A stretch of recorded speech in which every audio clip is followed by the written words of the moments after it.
Roughly 600 miles separate two fighter squadrons with a rich but very different history.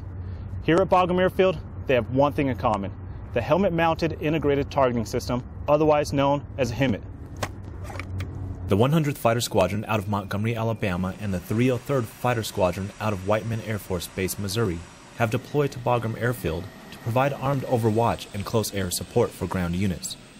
The squadron trained with the HMIT system prior to deployment, which provides the units with a capability they previously didn't have. In essence, it's a modification that fits onto our flight helmets that we fly with, and it enables us to look with our right eye, and there's a little symbol over it, and with that symbol we can put it on a point on the ground, and we can slew our targeting pod and all of our sensors to that point on the ground. It gives us instantaneous situational awareness on what's going on in the battle space, enables us to quickly get our eyes on friendly positions, targets on the ground that we need to hit, and in general, it just paints a big picture of the entire battle space right there over our right eye that we can see at all times through all facets of flight.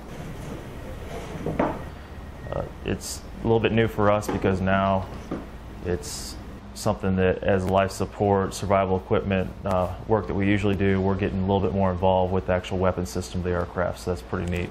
We're basically in charge of pre-flighting and post-flighting the equipment for the pilots before and after their flights, make sure everything's in proper working order. We go through a visual and functional check of all the equipment, make sure there's no problems with it as far as anything broken or screws loose or any kind of rusting, to make sure it's working properly and get it back up and running.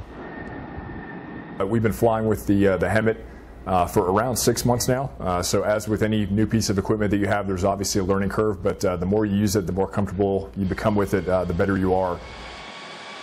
Flying fighters in the Air Force and the Air National Guard it's a tremendous privilege. It's very, very exciting, but there's a lot of preparation, a lot of work that goes along to be able to qualify to do the mission.